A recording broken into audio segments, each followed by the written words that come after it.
I'm 34, male, and I need to get this off my chest because it's been eating at me for weeks now. This is going to be a long post, and honestly, I'm still trying to process everything that happened. My fiancée, Tiffany, 29, female, and I have been together for 3 years, engaged for the last 8 months. Everything was perfect until about 2 months ago when things started feeling different. Some background: I own a chain of organic grocery stores. Started with one tiny shop in a not-so-great location 10 years ago. Everyone told me I was crazy to compete with the big supermarkets, but I had this vision of creating something different, places where people could get quality organic food without spending their whole paycheck. Those first few years were brutal. I'm talking about sleeping on a mattress in my office some nights because I couldn't afford rent and keep the store running. Dealing with suppliers who wouldn't take me seriously, equipment breaking down when I could barely afford repairs, and trying to convince customers to give this new little store a chance. But I worked my butt off. Eventually, that one store became 2, then 5, and now we've got 12 locations across 3 states. I'm not trying to brag. I'm just explaining why what happened next hit me so hard. When Tiffany and I first started talking about marriage, I was totally upfront and transparent about wanting a prenup. It wasn't because I didn't trust her. It was about protecting something I literally poured my entire life into building. She seemed to get it completely. She'd say stuff like, "I understand how hard you worked for this, and I respect that you want to protect your business." She even told her friends I was being really fair about everything, and I was. I made sure she'd always have security no matter what happened. I set up a savings account in her name, gave her an emergency credit card for anything she needed, and made sure the prenup wasn't just about protecting me. It was fair to both of us. I never wanted her to feel trapped or like she had nothing to fall back on. I wanted her to feel safe, with or without me. But then things started changing.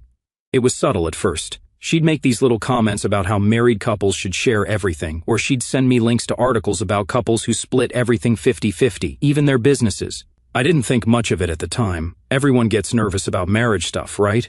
Then she started asking more questions about the business. Not normal, curious questions, but weird, specific ones about profit margins and expansion plans. She'd never cared about that stuff before. She'd sit in when I was having phone calls with my business partners, pretending to just be hanging out but clearly listening to everything. The real weird part started when she began talking about how she wanted to contribute to the business. Mind you, Tiffany's background is in social media marketing for small clothing brands. Nothing wrong with that, but she's never shown any interest in grocery store operations before. Suddenly, she's talking about wanting an office at our headquarters and suggesting she should oversee our social media strategy. I started noticing other changes too. She used to be super independent about money, always insisted on paying her share of date nights, bought her own stuff, you know. But lately, she's been putting everything on our shared card. I'm talking about $500 shopping trips at Nordstrom, fancy spa days, expensive workout classes. When I gently brought it up, she got defensive and said, "Well, we're getting married anyway, right? What's yours is mine." I kept telling myself I was overthinking things. Maybe she was just excited about the wedding. Maybe she really did want to be more involved in the business. But something in my gut wasn't sitting right. Then last week happened. I was going through some paperwork in my home office when I found it, a copy of our prenup agreement, except it wasn't the same one we discussed with our lawyers, not even close. This version had all these extra sections about profit sharing, business ownership stakes, and how she'd be entitled to half of everything, including future expansions, even if we got divorced after just a year. I must have read it 20 times, each time thinking maybe I was misunderstanding something, but nope. Someone had clearly made major changes to our agreement. I remembered how Tiffany had casually mentioned she was having a lawyer friend look over the paperwork. Turns out she did way more than just look it over. All I could think of at that moment was that the Tiffany I fell in love with would never do something like this. She was always so supportive of my business, always proud of what I'd built. Now I'm wondering if I ever really knew her at all. After finding the modified prenup, I spent like 2 hours just sitting in my office, trying to calm down. I kept reading through the changes, and guys, it was worse than I initially thought. Not only did she add stuff about getting half my current stores, but she also snuck in clauses about future expansions. There was even something about getting a percentage of online sales. We don't even have online sales yet, it's just in the planning phase. I called Tiffany and asked her to come over, tried to keep my voice normal, but she must have sensed something was up because she started asking if everything was okay. I told her we needed to talk about some paperwork. She said she'd be over in an hour. That hour was the longest of my life. I laid out both versions of the prenup on my desk, the original one we agreed on and this new version. I also pulled up my bank statements showing all her recent spending. When Tiffany arrived, she was wearing this fancy new blazer I'd never seen before. Found out later it was a $900 purchase from last week. She walked in all confident, giving me a kiss like everything was normal. But as soon as she saw the papers on my desk, her whole attitude changed. I started really calm. I just held up both versions and asked, "Can you explain why these are different?" She tried playing dumb at first, saying she didn't know what I was talking about. So I got specific, pointed out the new clauses about profit sharing, the expansion rights, everything. You guys want to know what she said?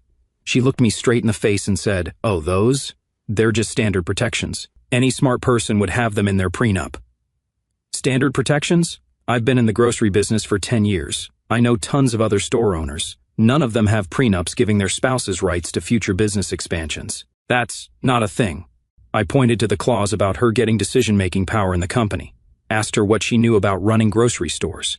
She got all defensive, saying she's been learning about the business and how she deserves a say in our future. The thing is, Tiffany's never worked in retail or anything close to it. She's been doing social media for small fashion brands, making Instagram posts about dresses and stuff. Nothing wrong with that, but it's totally different from managing grocery store chains.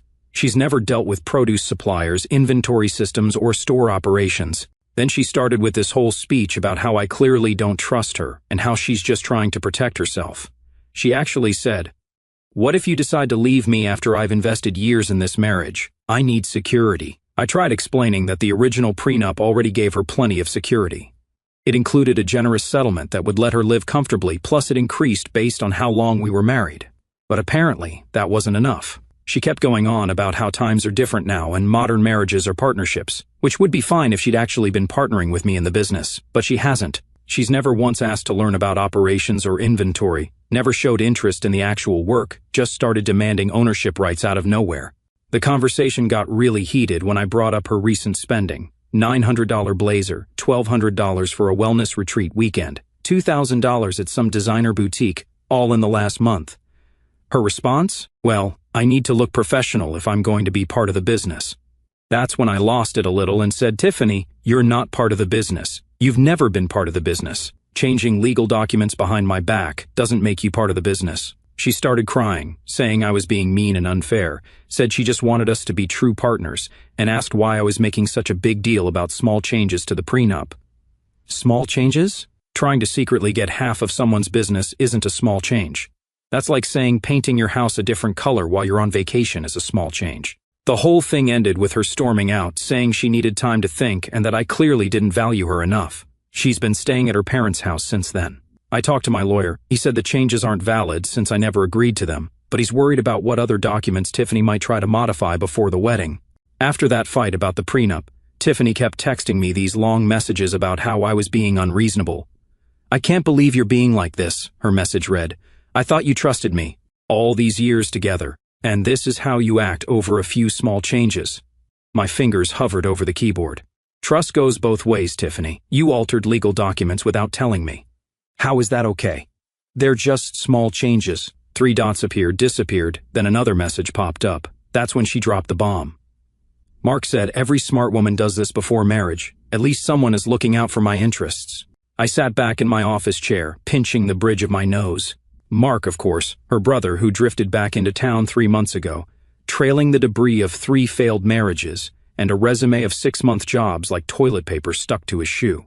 Before I could respond, my office door burst open. Amy, my assistant, rushed in behind Tiffany, her face flushed. "I'm so sorry, sir. I told her you were in the middle of—" Tiffany stood in the doorway, her blonde hair disheveled, eyes blazing.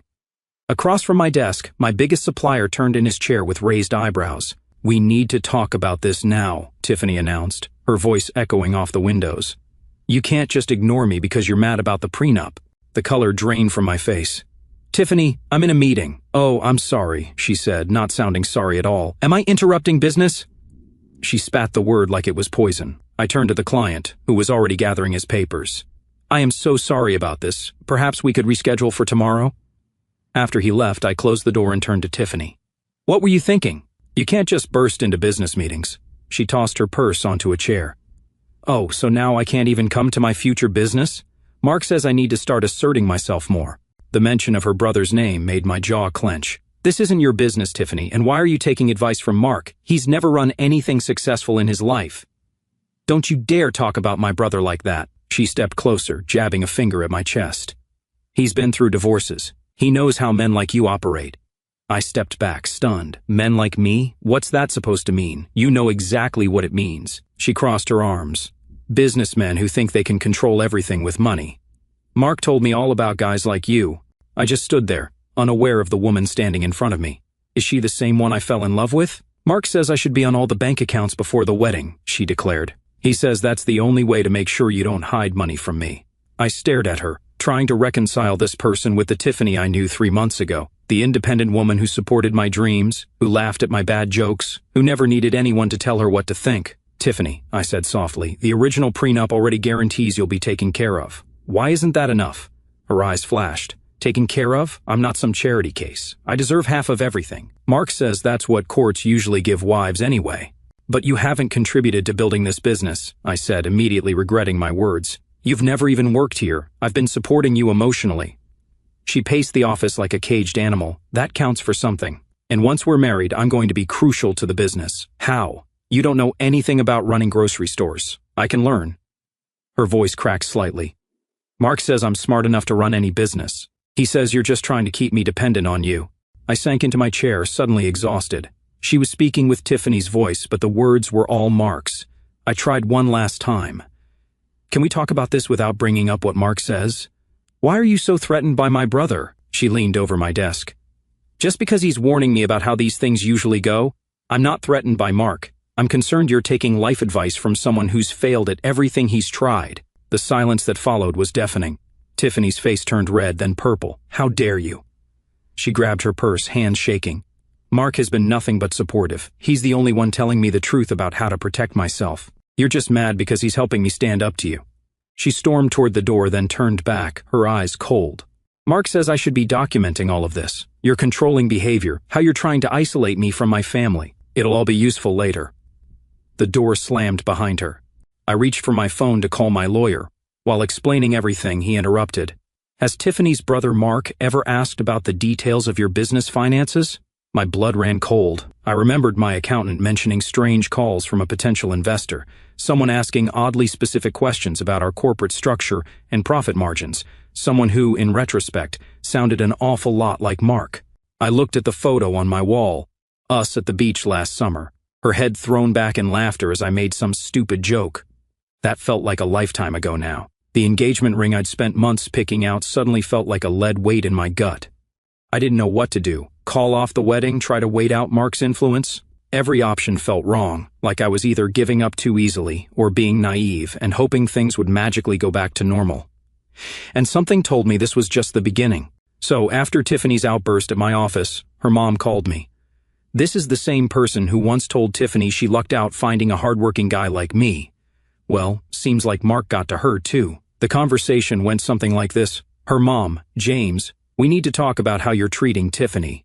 Me, what do you mean? She's the one who tried to change our prenup behind my back. Her mom, Mark explained everything to us. How you're trying to control Tiffany with money, how you want her to sign this unfair prenup. Me, Mrs. Anderson, that's not true at all. The original prenup was very fair. Tiffany's the one who, her mom, Mark says these prenups are just ways for rich men to keep women powerless. Did you know his first wife got nothing in their divorce? He's trying to protect Tiffany from making the same mistakes. I couldn't believe what I was hearing. Mark's first wife got nothing because Mark had nothing. He gambled away their savings and lost their house. How is that even comparable to my situation? But it got worse. Tiffany's dad, who used to go fishing with me and treated me like a son, sent me this text. Very disappointed in you, James. We thought you were different. Mark showed us the prenup you're trying to force on Tiffany, making her sign away all her rights. That's not what we raised our daughter for. I tried explaining that they had it backwards, that Tiffany was the one who changed things without telling me, but they wouldn't listen. According to them, I was just proving Mark right by refusing to share with their daughter. The next day, I got a group text from Tiffany's cousins. These are people I've spent holidays with, helped move apartments, even hired one of them at one of my stores. The message said, "We always knew there was something off about you. Mark was right. You're just another greedy businessman trying to take advantage of our family. Tiffany deserves better." I replied, "You guys remember when Mark borrowed $5,000 from your aunt for his foolproof business idea last year? Did he ever pay that back?" They left the group chat. I decided to do some digging. Turns out, Mark has been having family meetings without me. He's been telling everyone stories about his divorces, painting himself as the victim of gold-digging wives who took everything. Again, how do you take everything from someone who has nothing? He's convinced Tiffany's whole family that all successful business owners are manipulative and will eventually abandon their wives. He's been using his own failed marriages as proof that Tiffany needs to protect herself by taking as much as she can now. The worst part? Tiffany seems to believe every word. She even posted on Facebook, "Sometimes people show their true colors when money is involved. So grateful for my brother's wisdom and guidance. Some men will never understand that marriage means sharing everything." I responded, "Does that include sharing the truth about changing legal documents behind your partner's back?" She blocked me. That was it for me. I decided to talk to Mark face to face, found out he was staying at some extended stay motel. I texted him, asking to meet at a coffee shop nearby. I walk into the coffee shop, spotting Mark at a corner table. He's already smirking as I approach, like he's won some game I didn't know we were playing. "Thanks for meeting me," I say, sliding into the seat across from him.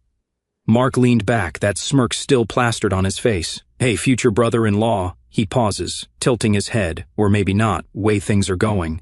"Cut the act, Mark," the words come out sharper than I intended. "I know what you've been doing." "Doing?" He spreads his hands innocently. "I'm just looking out for my baby sister.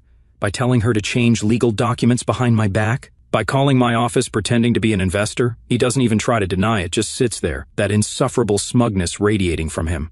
Can't blame a guy for doing his research. Someone's got to watch out for Tiffany's interests. I take a deep breath, trying to keep my voice level. She had interests before you showed up, a career, independence, plans of her own. Now she's just parroting your divorce stories. I'm teaching her how the real world works. His voice hardens. "You think you can just lock up all your assets and leave her with nothing? The original prenup was more than fair. You know that. You had your lawyer friend look at it." Something shifts in his expression, like a mask slipping. "Fair? Please." He leans forward. "I've seen your company's numbers. Tiffany deserves at least 75% for putting up with you. These grocery stores, they're basically a gold mine." My coffee cup freezes halfway to my mouth. "How did you see my company's numbers?" He blinks, catching himself. "Oh, Tiffany might have left some papers lying around." "So what's your real game here, Mark? The pieces are starting to fall into place. Using Tiffany to get what you couldn't get from your own marriages?" His face flushes red. "You don't know anything about my marriages. Those women took everything." "Took what? The gambling debts? The maxed out credit cards? The failed business ideas?" His fist slams against the table, making our cups rattle. "You think you're so much better than me because you got lucky with some stores? I could run circles around your business if I had the chance." Then he says it, the words that make everything click. "Tiffany already promised me a position in the company once she gets her share." I stare at him, the truth finally clear. "So that's what this is about. You're not protecting Tiffany, you're using her to get yourself a paycheck. She's family," he spits back. "Family takes care of each other, unlike you, trying to keep everything for yourself. The only person trying to take everything is you. Does Tiffany know about your plan?" His expression flickers. "Tiffany understands that I'll be a valuable asset to the company. I've got experience." "Experience in what? Losing other people's money?" His face darkens. "You think you're so smart? Wait until Tiffany tells everyone how you verbally abused her during this conversation, how you threatened her brother, how you're trying to isolate her from her family." I reach for my phone, placing it on the table. "You mean this conversation I've been recording?" The color drains from his face, then floods back in an angry rush. He starts shouting about recording laws, but I can see the panic in his eyes. He stands up so quickly his chair scrapes against the floor. "You've just made a huge mistake. Tiffany will never believe you over me." He leans down. "And once she gets her share of the business, you'll be begging me for a job." As he storms out, I'm already sending the recording to my lawyer. The next morning my phone lights up with a text from Tiffany. "How dare you threaten my brother? Mark was right about you all along. You're just jealous because he understands business better than you." I don't respond, just forward them to my lawyer and wait for what comes next. The day after, Tiffany showed up at my house unannounced. She still had her key and just walked in while I was working from home. The moment I saw her face, I knew this wasn't going to be a discussion. She was beyond angry about me recording her brother. But what struck me most was how she seemed like a completely different person from the woman I'd fallen in love with. I tried showing her the recording of Mark admitting his plans for a cushy job in my company, but she refused to even listen. It was like watching someone in denial about a basic truth. The more evidence I presented, the harder she fought against it. Her face went through this range of emotions when I played it anyway. When I brought up the security footage of Mark going through my office and the business documents she'd been sending him, she turned it around on me. Suddenly, I was the bad guy for having security cameras in my own office. The fact that they were stealing private business documents didn't matter to her. In her mind, being engaged meant everything I owned was already partly hers. The most heartbreaking moment was when we talked about how she'd changed since Mark came back into her life. Before him, she'd never shown any interest in running grocery stores or understanding business operations. But now she was claiming she deserved 75% of everything because of her emotional contribution. It wasn't even her talking anymore. Every sentence started with Mark says. She'd lost her own voice completely. She started showing me texts about divorce lawyers before we were even married. She'd been planning our divorce while we were still planning our wedding. The woman I'd trusted enough to propose to was actively plotting how to take my business apart. She didn't even seem to understand why this was wrong. In her mind, it was just being smart about her future. She even said, I need to ensure I'm secure, as if I didn't give her security from the start. When she finally left, she wasn't the same person who'd walked in. The Tiffany I knew and loved was gone, replaced by someone who saw our relationship as nothing more than a business opportunity. She'd chosen to believe Mark's twisted view of marriage and business over everything we'd built together. That night, as her family bombarded me with messages about being controlling and having hidden cameras, I realized how much Tiffany had changed. She had gone from someone who valued trust and independence to someone who thought it was okay to share confidential business information with my competitors just because we were engaged. The next morning, when I found out about her meeting with my competitor, I knew it was truly over. It wasn't just about ending an engagement anymore. It was about accepting that the person I loved had been completely transformed by her brother's toxic influence. The trust was gone, and without trust, there was nothing left to save. That night, I made my decision. Although it hurt deeply, I knew there was no way for me to stick to this relationship. I thought that I needed someone who trusts me and doesn't get manipulated easily. If she's now listening to her brother and coming against me, who else would she be listening to when we get married? So, I sent her a formal email, copied my lawyer, explaining that the wedding was canceled due to her attempts to modify the prenup without consent and her trying to share confidential business information with competitors. I also included the recording of Mark admitting to their plan. 20 minutes after I sent it, my phone started exploding with notifications. Tiffany called me crying, switching between begging me to reconsider and threatening to expose me as a controlling abuser. She kept saying stuff like, Mark says you can't just cancel a wedding without agreeing on a settlement first, and you owe me compensation for emotional damage. I just kept quiet and recorded everything. My lawyer said that's the best thing to do when someone's showing their true colors. After some hours, Tiffany texted me again when she decided to change tactics. Apparently, she vented about it to her brother. Fine, but I'm keeping the ring, and I'll stay in the apartment until I'm ready to leave. You owe me that much. Like I owed her something after what she tried to pull. Then my mom called me. She was practically in tears. How could you do this to Tiffany? She loves you. She just wanted to feel secure. I tried explaining about the prenup changes and the business documents, but Tiffany had already worked her magic. According to her version, I was this controlling guy who wouldn't share with my future wife. Tiffany told us everything about how you're trying to leave her with nothing. Mark explained to us how these prenups work. I had to go to my parents' house with my laptop and show them everything. The recordings, the modified prenup, all of it. My mom got real quiet after that. But Tiffany wasn't done, not even close. Remember that emergency credit card I gave her last year? The one that was supposed to be for actual emergencies? She went on the craziest shopping spree I've ever seen. 3 days. That's all it took for her to rack up almost $122,000 in charges. When I saw the charges coming in, I called her immediately. You know what she said? I deserve nice things after everything I've done for you. I've invested too much time in this relationship to walk away with nothing. When I reminded her the card was for emergencies, she laughed, actually laughed, and said I should have been more specific about what counted as an emergency. That was it for me. While she was still on the call, I pulled up my banking app and canceled the card on the spot. No warning, no discussion, just done. She went dead silent for a second, then lost it, demanding to know how I could do this to her after everything. But at that point, I wasn't about to keep funding her definition of an emergency. My lawyer says we'll get the ring back. It's legally a conditional gift for marriage in our state. The apartment might take longer because tenant rights are complicated, even though she's not on the lease. Everything was a total mess. My head was spinning, and all I wanted was for this nightmare to end. But things took another turn a couple of weeks after the breakup when Emily, Tiffany's sister, found Mark's laptop while helping him with some job application. What she found instead was this detailed plan he'd written out. Basically a step-by-step guide on how to scam me using Tiffany. We're talking spreadsheets with timelines, planned divorce dates, even calculations of how much money he expected to get from my business. Emily showed everything to their parents first. The documents proved Mark had been planning this for months before he even moved back to town. He'd researched my business, figured out which locations were most profitable, Even made notes about which family members he needed to convince first. Tiffany was just his puppet, and he'd spent months pulling her strings. Emily even found Mark's text messages with some guy who turned out to be a fake lawyer.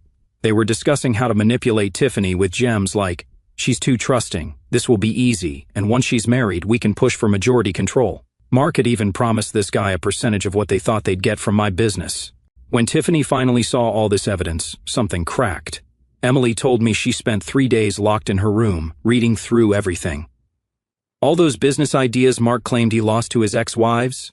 Total lies. His failed marriages weren't because his wives took everything. They left because he kept trying to scam their families. Tiffany showed up at my office last week. Security called me because she was crying in the parking lot. When I went down there, she looked terrible, like she hadn't slept in days. She kept saying she didn't know, and she was so sorry, and could we please talk about fixing this? I'll admit, for a second, I felt bad for her. Then she said, "I've learned my lesson. We can do the original prenup now. I won't ask for any of the business stuff." That's when I realized she still didn't get it. This wasn't about the prenup anymore. This was about trust and who she really was. I told her, "Tiffany, you didn't just try to take my business. You betrayed my trust, shared confidential information with competitors, maxed out my credit card, and tried to turn my whole family against me. Mark might have manipulated you, but you chose to go along with it." She started crying harder, saying she'd been scared of ending up like Mark's ex-wives, that he'd convinced her all successful men hide their assets and she needed to strike first. She actually thought she was protecting herself by trying to scam me. The conversation ended with her saying something that showed she still didn't really understand. "But I gave up so much for you. I deserve another chance." I just looked at her and asked, "What exactly did you give up, Tiffany? Your part-time job that you hated? The apartment you could barely afford? Or just the chance to scam someone else?" She left after that, but kept texting me for days. Stuff like, "We can start fresh. I still love you, and I'll prove you can trust me again." Emily told me Tiffany's been telling everyone she's learned from her mistakes and grown as a person. It's been 2 weeks. The more she tries to pull me in, the more I feel disgusted by the idea of going back to her. The whole thing would almost be sad if Tiffany wasn't still trying to work angles. Yesterday, she had her new lawyer contact mine about emotional damages from the broken engagement. The lawyer dropped her case as soon as my lawyer showed him Mark's notebook and the evidence of their planned scam. Mark's facing charges for corporate espionage. Turns out he tried to sell my business data to competitors. Tiffany's not speaking to him anymore, but honestly, that doesn't change what she did. Maybe Mark manipulated her, but she was a willing participant until she got caught. I've officially moved on, changed all my business security protocols, upgraded all systems, and yeah, I'm a lot more careful about who gets close now. The whole thing taught me that sometimes people aren't changing into someone else, they're just revealing who they really are.